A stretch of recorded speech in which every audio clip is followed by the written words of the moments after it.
राधे राधे। जय श्री कृष्ण। आप सभी प्रिय मित्रों का स्वागत है आपके अपने चैनल व्रत कथा में।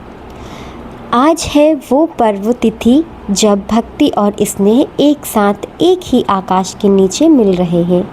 आज स्वर्ग से उतरकर आई है कार्तिक मास की वह पवित्र जिसका महोत्सव पहुंच गया है अपने 17 अध्याय तक, और साथ ही भाई बहन के अटूट बंधन का वो महापर्व जहाँ यमराज भी अपनी बहन के प्रेम से बंध गए थे। जी हाँ, आज ही के दिन भाई दूज और यम द्वितीया का ऐतिहासिक दिन भी है। तो ये संयोग बड़ा ही दुर्बल बना है। तो आइए आज के इस अद्भुत महासंगम में हम महाकथा से पराक्रम का भाव लें और भाई दूज की निस्वार्थ प्रेम की शुरुआत करें। वहीं कार्तिक मास का 17वां अध्याय का अध्ययन करेंगे। इसे आप बड़े ही प्रेम पूर्वक सुने। तो प्रिय मित्रों, कार्तिक मास के महोत्सव के 17 अध्याय की कथा नारद जी ने राजा पृथु को सुनाई थी। यह अध्याय भगवान शिव और जलंधर दैत्य के युद्ध का वर्णन करता है और इसमें वृंदा की चिंता भूमि से जुड़ा एक महत्वपूर्ण घटना भी शामिल है। कथा में नारद जी राजा पृथु को बताते हैं कि जब भगवान शिव के गणों ने जलंधर के सेनापति शुंभ निशुंभ और कालनेमी को हरा दिया तो यह देखकर सागर पुत्र जलंधर स्वयं युद्ध करने के लिए एक विशाल रथ पर सवार होकर आया। जलंधर ने भयंकर बाणों की वर्षा करके पूरी पृथ्वी को आकाश से ढक दिया। उसने नंदी और गणेश जैसे शिव के प्रमुख गणों भी घायल कर दिया, जिससे वे पृथ्वी पर गिर गए। यह देखकर भगवान कार्तिकेय क्रोधित होकर जलंधर पर अपनी शक्ति का प्रहार किया। इस प्रहार से जलंधर मूर्छित होकर गिर गया, लेकिन ब्रह्मा के वरदान के कारण वह जल्द ही उठ खड़ा हुआ और कार्तिकेय पर गदा से हमला किया। ब्रह्मा के वरदान का सम्मान करते हुए कार्तिकेय जी भी पृथ्वी पर सो गए। प्रिय मित्रों, प्रसंग आगे चल रहा था कि वृंदा और तुलसी, वृंदा जो जलंधर की पत्नी थी, उनके सतीत्व के कारण ही वह अजय बना हुआ था। देवताओं के अनुरोध पर भगवान विष्णु ने छल से वृंदा का सतीत्व भंग कर दिया, जिसके बाद जलंधर मारा गया। फिर वृंदा की मृत्यु के बाद भगवान विष्णु को बहुत दुखी हुआ। तब सभी देवताओं और सिद्धों के समूह ने वृंदा की चिंता भूमि पर 3 बीज बोए, जहां भगवान विष्णु स्वयं शोक में बैठे थे। इस प्रकार अध्याय 17 की कथा जलंधर के साथ हुए युद्ध और वृंदा से संबंधित घटनाओं के बारे में बताती है, जो कार्तिक मास के महोत्सव का एक महत्वपूर्ण हिस्सा जो कि वृंदा का प्रसंग है। इस कथा को एकाग्र मन से सुनने वाला को स्वर्ग की प्राप्ति होती है और पुत्रहीन को पुत्र की प्राप्ति होती है।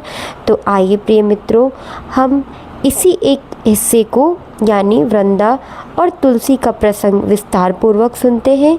तो आइए मेरे साथ बने रहिए वीडियो में। मित्रों, वृंदा से तुलसी बनने तक की कथा, इस प्रसंग को हम बड़े ही प्रेम पूर्वक और ध्यान से सुनेंगे। तो आइए कथा का प्रारंभ करते हैं। यह कथा एक महान पतिव्रता स्त्री वृंदा के त्याग और भगवान विष्णु के प्रति उनकी परम भक्ति को दर्शाती है, जिसका समापन कार्तिक मास में तुलसी विवाह के रूप में भी मनाया जाता है। दैत्यराज जलंधर और वृंदा का परिचय। जलंधर का जन्म और अहंकार। जलंधर एक अत्यंत शक्तिशाली असुर था, जिसका जन्म भगवान शिव के क्रोध से समुद्र में हुआ। यह हम अगले अध्यायों में पढ़ चुके हैं। अब असाधारण बल और क्रोध तेज से युक्त शक्ति के मद में चूर होकर उसने तीनों लोगों पर अधिकार जमाने का निश्चय किया। जलंधर का विवाह दैत्यराज कालनेमी की परम सुंदरी और धर्मपरायण पुत्री वृंदा से हुआ था। वृंदा बचपन से ही भगवान विष्णु की परम भक्ता थी। वह अत्यंत पतिव्रता थी और अपने पति की सेवा को ही नारायण की सेवा मानती थी। वृंदा के अखंड सतीत्व के बल पर जलंधर को यह वरदान मिला था कि जब तक उसकी पत्नी का सतीत्व भंग नहीं होगा तब तक उसे कोई भी देवता, यहाँ तक कि स्वयं भगवान शिव भी युद्ध में पराजित नहीं कर सकते। इसी कारण जलंधर तीनों लोकों में हाहाकार मचा रहा था। जलंधर ने अपने बल पर स्वर्गलोक पर कब्जा कर लिया और देवताओं को परेशान करने लगा।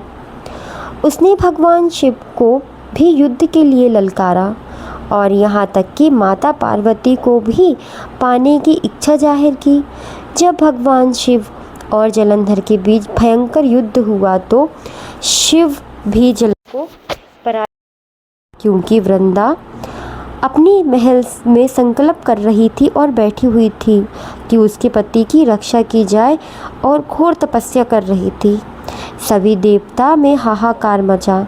भगवान विष्णु की शरण में गए और उनसे संसार की रक्षा के लिए उपाय मांगने के लिए कहा और विनती की, क्योंकि जलंधर का वध वृंदा के सतीत्व के कारण असंभव था। देवताओं की रक्षा के लिए भगवान विष्णु ने विवश होकर एक मायावी योजना बनाई। उन्होंने स्वयं जलंधर का रूप धारण किया और एक तपस्वी ऋषि के वेश में वृंदा के महल के द्वार पर पहुँचे। उन्होंने अपनी माया से युद्ध भूमि में 2 राक्षसों को उत्पन्न किया और फिर उनके हाथों में जलंधर का कटा हुआ सिर और धड़ दिखाकर वृंदा को यह विश्वास दिलाया कि उसका पति युद्ध में मारा गया है। यह दृश्य देखकर वृंदा शोक से मूर्छित हो गई।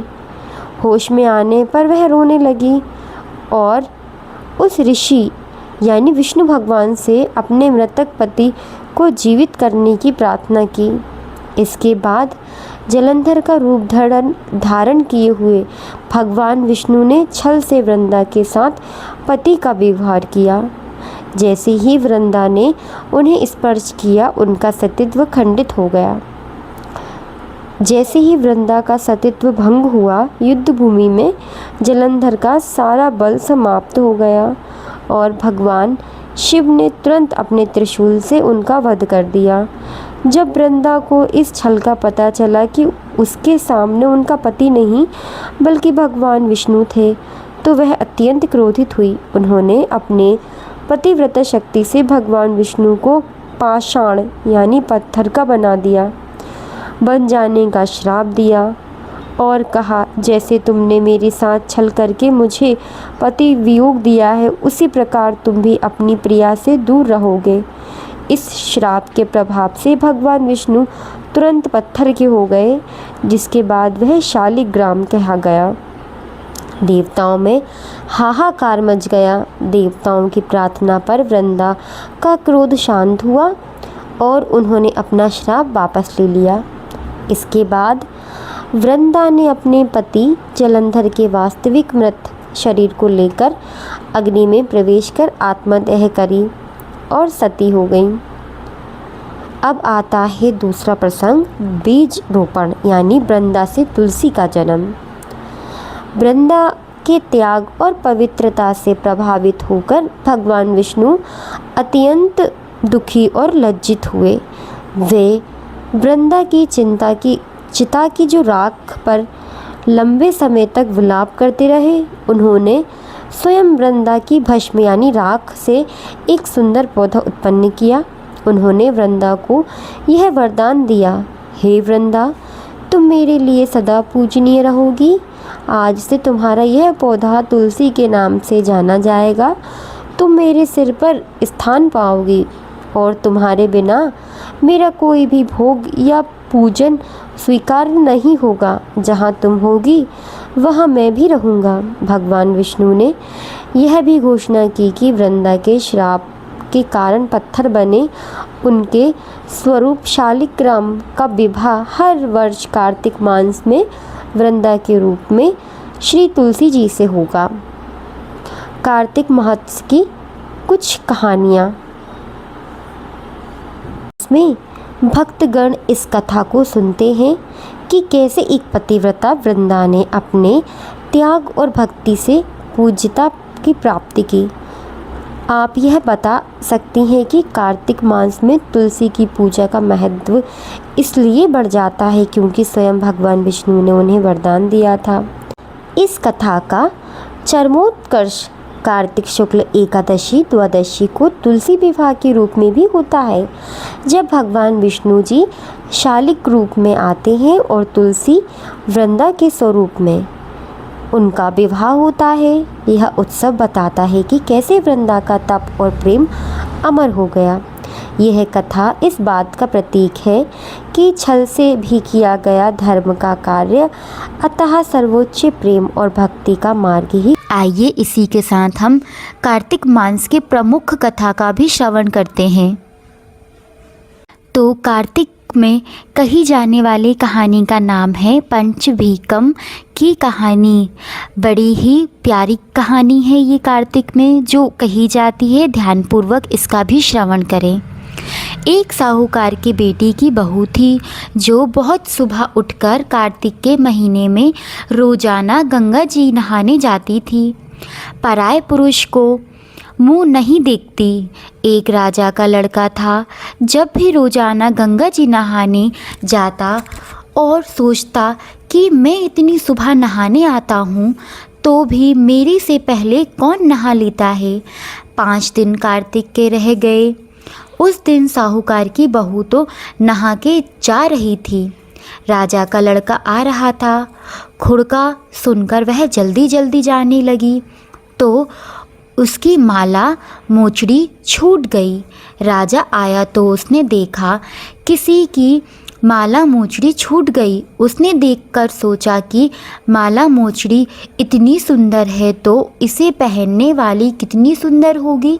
सारी नगर में राजा ने ऐलान करवा दिया कि जिसकी यह माला मोचड़ी है वह मेरे पास 5 दिन आएगी, तब मैं उसकी माला मोचड़ी दूंगा। साहूकार के बेटे की बहू ने कहलवा दिया कि मैं 5 दिन आऊँगी, पर किसी को साख भरने के लिए बैठा दियो। राजा गंगा जी पर बिछवावन डालकर बैठ गया और एक तोते को पिंजरे में टांग कर रख दिया। वह सुबह आई, पहली पेड़ी पर पैर रखा। वह बोली कि हे कार्तिक ठाकुर राय दामोदर पंटू पाड़ो नारायण भीष्म राजा, उस पापी को नींद आ जाए। मैं सत की हूँ तो मेरा सत रखना। राजा को नींद आ गई और वह नहा धोकर जाने लगी तो तोता यानी सुआ से बोले कि सुआ सुआ सुवाटा पल घलोगी, हार साग भरिए मेरा वीरा। सुआ बोला कि कोई वीर भी। सुवो ने कहा अच्छा भाभी मैं साग भरूंगा। वह तो कहकर चली गई। राजा हड़बड़ाकर उठा, सुआ से पूछा कि सुआ सुआ वह आई थी कैसी थी। सुआ बोला आभासी बिजली, होली सी झाल, केलासी कामिनी, गुलाब का सा रंग। राजा ने सोचा कि कल मैं अपनी अंगुली चीर के बैठ जाऊंगा तो नींद नहीं आएगी। दूसरे दिन राजा उंगली चीर के बैठ गया। वह आई, उसने वैसा ही प्रार्थना की।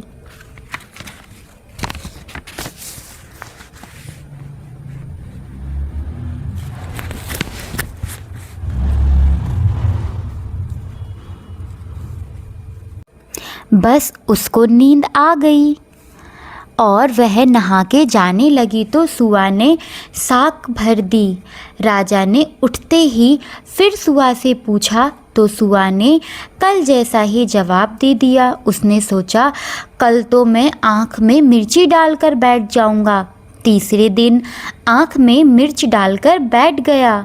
सारी रात हाय हाय करके बिताई। वह आई, उसने वैसे ही प्रार्थना की। राजा को नींद आ गई। नहा के सुबह से साग भरा के चली गई। राजा ने सोचा कि कल तो मैं कांटों की सेज बिछाकर बैठूंगा।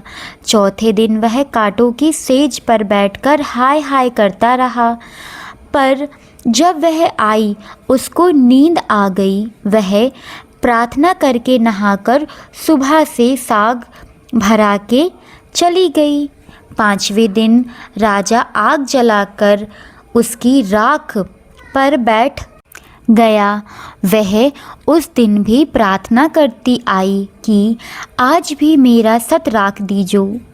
राजा को नींद आ गई। उसने सुआ से साग भरा ली और कहा कि उस पापी से कह दियो मेरे 5 दिन पूरे हो गए, अब मेरी माला मोचड़ी मेरे घर भेज देना। राजा ने उठते ही सुआ से पूछा कि वह आई थी क्या? सुआ बोला, आई थी, अपनी माला मोचड़ी मंगाई है। थोड़े दिन बाद राजा के कोढ़ निकल आए। त्राही त्राही पुकारने लगा। ब्राह्मण को बुलाकर पूछा कि सारे शरीर में जलन कैसे लग रही है। ब्राह्मण बोला कि यह कोई पतिव्रता स्त्री का पाप धरा है जिससे लग रही है। राजा ने पूछा कि अब कैसे ठीक होगा? ब्राह्मण बोला कि उसको तुम धर्म की बहन बनाओ और उसने नहाए हुए जल से नहाओ तो तुम्हारी जलन कोढ़ ठीक हो जाएगा। राजा माला मोचड़ी लेकर उसके घर गया और साहूकार से बोला कि ये तेरी बहू गंगा जी पर भूल गई थी, यह उसे दे दो और कह देना कि अपने नहाए हुए जल से मुझे नहला दे। साहूकार बोला कि वह तो पराये पुरुष का मुंह भी नहीं देखती, तू इस नाली के नीचे बैठ जा, वह नहाएगी तो तेरे ऊपर पानी पड़ जाएगा। राजा नाली के नीचे बैठ गया। वह नहाया, जल गिरने से उसकी काया कंचन सी हो गई। हे पंच भीखू देवता, जैसे साहूकार की बहू का सत रखा ऐसा सबका सत रखिए। कहते सुनते भक्त हुंकार हमारे सारे परिवार का रखियो। तो प्रिय भक्तों, ये थी एक कार्तिक माह की लोकप्रिय कथा। आपको ये कथा कैसी लगी कमेंट बॉक्स में जाकर ज़रूर बताएं और चैनल को सब्सक्राइब करें। इसी के साथ हम एक और कार्तिक मास की कथा को कहेंगे। कथा का नाम है दरिद्र ब्राह्मण और दीपदान की महिमा। तो आइए प्यारे भक्तजनों, इसका श्रवण भी हम बड़े ध्यानपूर्वक करेंगे। प्राचीन काल में धर्मदत्त नाम का एक ब्राह्मण था जो अत्यंत दरिद्र यानी गरीब था। वह स्वभाव से बहुत आलसी था और धन कमाने या धर्म कर्म करने में उसकी कोई रुचि नहीं थी। उसकी पत्नी यानी ब्राह्मणी बहुत पतिव्रता, धार्मिक और परिश्रमी थी। वह जानती थी कि उनके दरिद्रता जीवन का कारण पति का आलस्य और धर्म से विमुख होना है। ब्राह्मणी दिन रात मेहनत करके किसी तरह अपने परिवार का पेट पालती थी, लेकिन गरीबी से बहुत दुखी थी। जब कार्तिक मास का पवित्र महीना शुरू हुआ तो ब्राह्मणी ने सोचा कि क्यों ना इस पुण्य महीने में कोई धर्म कार्य किया जाए जिससे उनके दुखों का निवारण हो सके। उसने अपने पति से कई बार कार्तिक स्नान और दीपदान के लिए कहा, लेकिन धर्मदत्त ने हर बार उसकी बात को अनसुना कर दिया। उसने कहा, दीपदान और स्नान करने से क्या होगा, यह सब धनवानों के काम हैं। जब ब्राह्मणी ने कहा कि पति किसी भी तरह से नहीं मानेगा तो उसने स्वयं ही धर्म का पालन करने का संकल्प किया।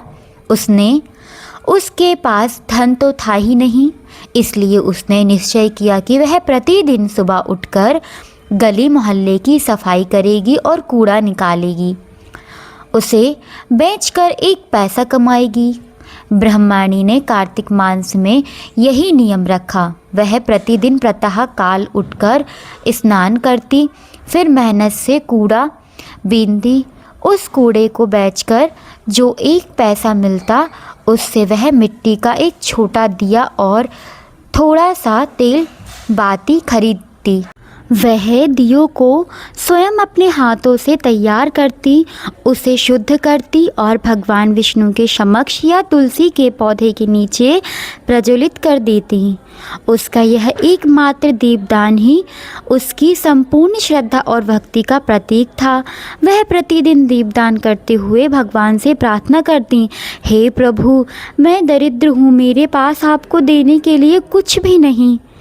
मेरी मेहनत की कमाई का यह छोटा सा दीपदान आपको समर्पित है, मेरी श्रद्धा स्वीकार कीजिए।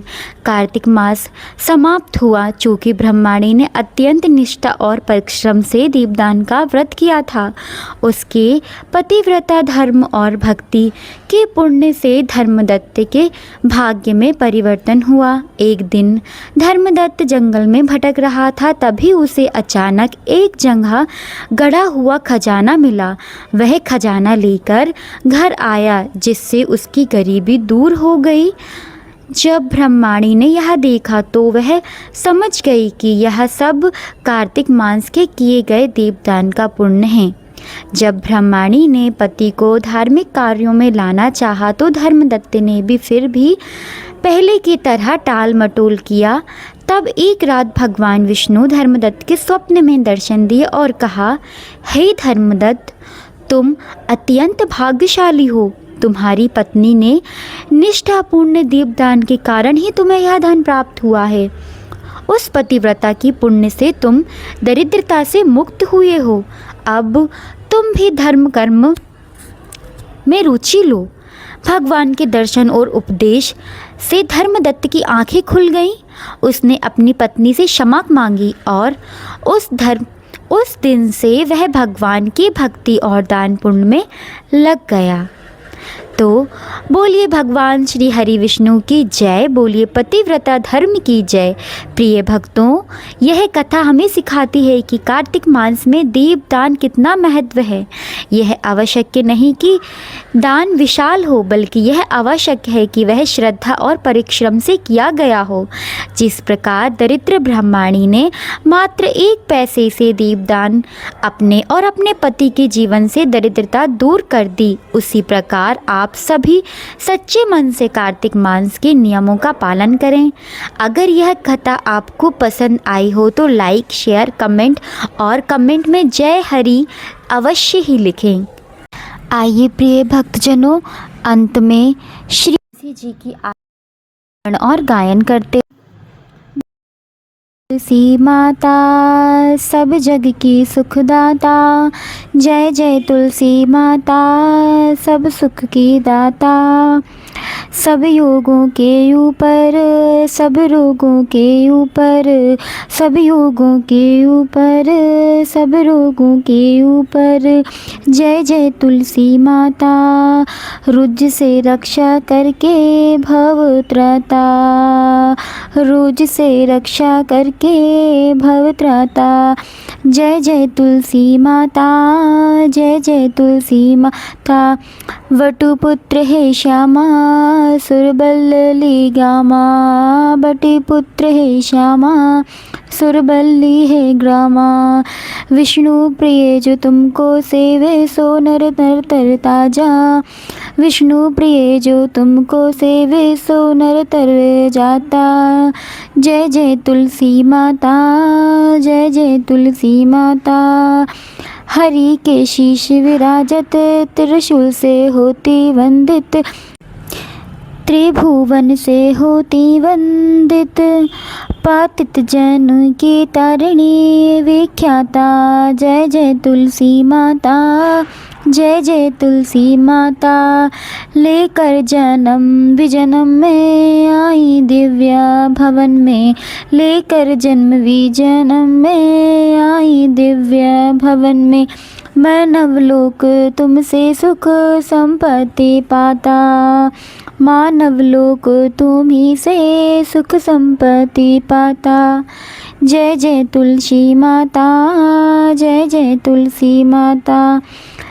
हरि को तुम अति प्रिय, श्यामा वरण तुम्हारी। प्रेम अजब है उनका, तुमसे कैसा नाता। प्रेम